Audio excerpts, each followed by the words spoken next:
Assalamualaikum warahmatullahi wabarakatuh. Salam sejahtera semuanya. Perkenalkan, nama saya Ahmad Fardan Mutawif dari SMA Negeri 65 Jakarta. Di sini saya akan bercerita tentang biografi seseorang bernama Rohana Kudus. Indonesia tidak hanya kaya akan suku, budaya, dan agama, tetapi juga kaya akan pahlawan-pahlawan daerah, khususnya pahlawan emansipasi wanita. Di Pulau Jawa, kita punya Raden Ajeng Kartini dan Dewi Sartika. Di bagian timur Indonesia, kita punya Christina Marta Tiapaku. Yang saya akan ceritakan di sini berasal dari Pulau Suwana Dwipa. Namanya Siti Rohana atau kerap dipanggil Rohana Kudus. Rohana Kudus ini adalah orang yang mendedikasikan dirinya di dalam bidang pendidikan di kota Minangkabau, sebuah tanah di Indonesia yang sekitar tahun 1900-an dikenal dengan negeri yang intelek. Mengapa? Karena sebagian besar penduduknya adalah orang-orang yang terpelajar dan berpendidikan tinggi, dan sebagian dari mereka pula bekerja sebagai pegawai negeri di pemerintah kolonial.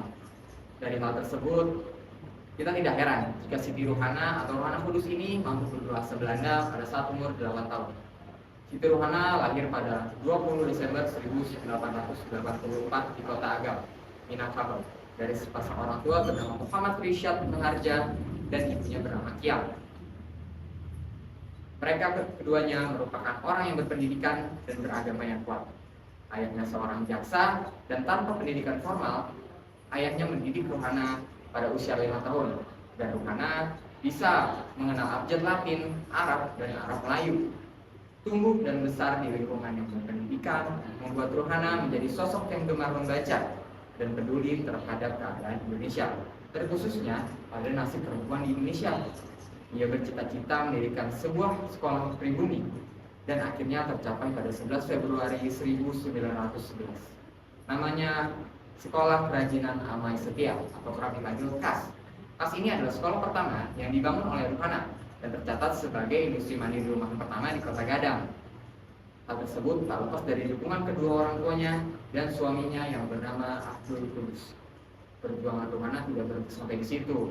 Baginya, belajar dan mengajarkan bukan sekedar untuk menyampaikan sebuah ilmu, tetapi memberikan cahaya ke dalam kegelapan, khususnya bagi mereka para perempuan-perempuan Indonesia yang selama ini selalu dibungkam, dinomorduakan, dibatasi dan diremehkan.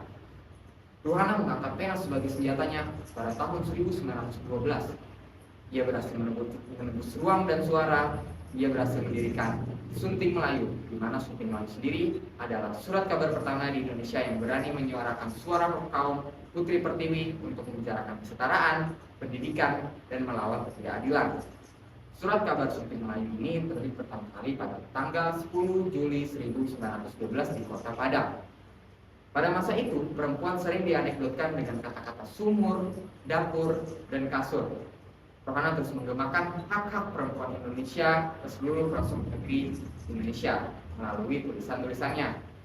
Keberhasilan Rohana sebagai wartawan dan jurnalis wanita pertama di Indonesia tidak lepas dari peran Datuk Sultan Maharaja, di mana ia adalah pimpinan surat kabar utusan Melayu. Rohana juga berkontribusi di surat kabar Putri Hindia di Jawa. Tapi sayangnya surat ini tidak bertahan lama karena pimpinannya terkena pembatasan pers oleh pemerintah kolonial. Sunting Melayu pada awalnya terbit satu kali di dalam seminggu, dan Sunting Melayu juga bertahan cukup lama dalam rentang waktu 9 tahun. Sunting Melayu sebagian besar menyuarakan kemajuan wanita-wanita Melayu, kegelisahan, kecemasan, dan ketidakadilan wanita pada saat itu dituliskan dalam bentuk syair yang tersirat. Selain itu, isi dari Sunting Melayu bukan hanya itu. Isi Sunting Melayu juga berisi tentang berita di tanah Melayu dan artikel lainnya. Selain KAS, melalui surat kabar inilah Rohana memiliki itikat baik dalam melakukan perubahan nasib perempuan. Rohana bertekad untuk memajukan perempuan melalui jalur pendidikan yang setara dengan kesempatan belajar laki-laki di Indonesia. Hal tersebut berdasar pada tradisi matrilineal Minangkabau, di mana sistem matrilineal di Minangkabau ini menempatkan perempuan dalam posisi yang sentral. Perempuan sebagai pemegang dan penyimpan harta pusaka sebagai pemelihara kesejahteraan rumah tangga. Jadi, usaha Rohana dalam memperjuangkan wanita tidak terlepas dari tradisi matrilineal Minangkabau serta faktor agama yang sangat kuat, di mana berdasarkan nilai agama Islam bahwa Islam tidak membatasi bagi siapapun untuk menempuh jalur pendidikan. Hingga akhir ayatnya, semangatnya tak pernah padam. Walau ia sudah tiada, semangatnya sejalan dengan api kebangkitan nasional, membangkitkan bangsa lewat pendidikannya dan keberanian bersuara. Rohana Kudus bukan hanya pahlawan perempuan, ia lebih dari itu. Ia pelopor kebangkitan di balik merah. Rohana Kudus pernah berkata, perputaran zaman tidak akan pernah membuat wanita menyamai laki-laki. Wanita tetaplah wanita dengan segala kewajiban dan kemampuannya.